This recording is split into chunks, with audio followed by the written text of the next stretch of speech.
Also, near 200 Canadian soldiers continue to train soldiers of Ukrainian armed forces. The main goal of these trainings to adopt Ukrainian standards to NATO's ones. Experts from Canada also help to provide law enforcement reform in Ukraine. Prime Minister of Ukraine Arseniy Yatsenyuk discussed the situation of cooperation with Minister of Foreign Affairs of Canada Stefan Dion. Their meeting took place in Kyiv on 1st of February. Also, government officials talked about international sanctions against Russian Federation. Now, Russia has begun a big game in order to lift sanctions. The goal of Russia is to assure part of Western world in necessity of sanctions cancellation. And in fact, it began the game under the title "Who in fault on Minsk violations?"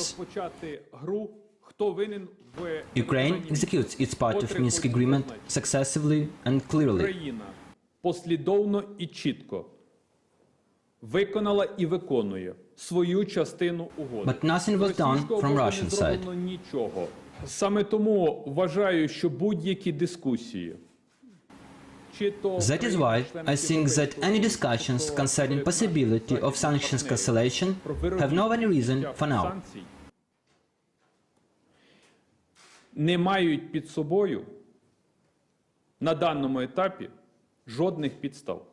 Canada's support for Ukraine is unwavering, and Canada does not accept Russia's intervention and invasion of Ukraine. We do not accept what happened to Crimea.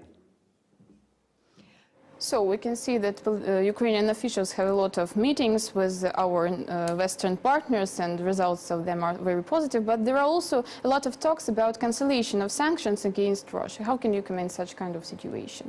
Oh yes, it's quite a strange situation, and I believe it was a mistake of not just Ukrainian diplomacy, but also diplomacies of France and Germany when we allowed to link this international sanctions against Russia with the Minsk Accords, because basically those sanctions were introduced against Russia not as the part of the Minsk negotiation process, but as the result of the Russian intervention and military aggression against Ukraine. So, from my point of view, the process of lifting the sanctions or the cancellation of sanctions should be directly linked not to the implementation of the Minsk agreements or accords, but to the process of Russian withdrawal from the territory of Ukraine. And by this, I mean not just Donbass, but also Crimean Peninsula, which is surprisingly not in the package for negotiation, because again, the territorial integrity is the principle which is very important from the point of view of the international legal system or law system, and of course we should try to protect all the territories of Ukraine, and we should not be concentrated just on Donbass. So Crimea should become a part of the arrangements along with the Donbass, and then probably should the international sanctions would be directly linked to the process of Russian withdrawal from Donbass and Crimean Peninsula, then it will make some sense to Ukraine to find a compromise and to implement some changes in the Ukrainian legislation, maybe even to amend the constitution.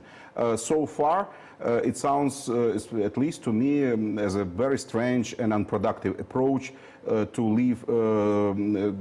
try to lift or to discuss the cancellation of sanctions in the context of the implementation of the Minsk agreement. But in your point of view, there is a possibility to renew relations by West with the Russian Federation in the nearest future?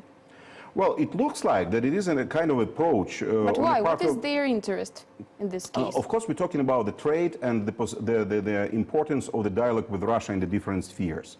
I don't think that it is a productive approach because if someone is violating principles and general principles, you cannot trust basically this country or this person in anything. And it is exactly the way with President Putin. So if he's violating the principle of territorial integrity and sovereignty of Ukrainian country in Crimea and in Donbass, I doubt that it would be possible to cooperate with him in Afghanistan, in Syria, or wherever it is. Nevertheless, I believe under the pressure of internal business circles, maybe some political circles, especially those who are quite close to Russia, So we see the process of discussion when and how the sanctions would be lifted without the discussion on the nature of Russian aggression and the role of Russia in Ukraine.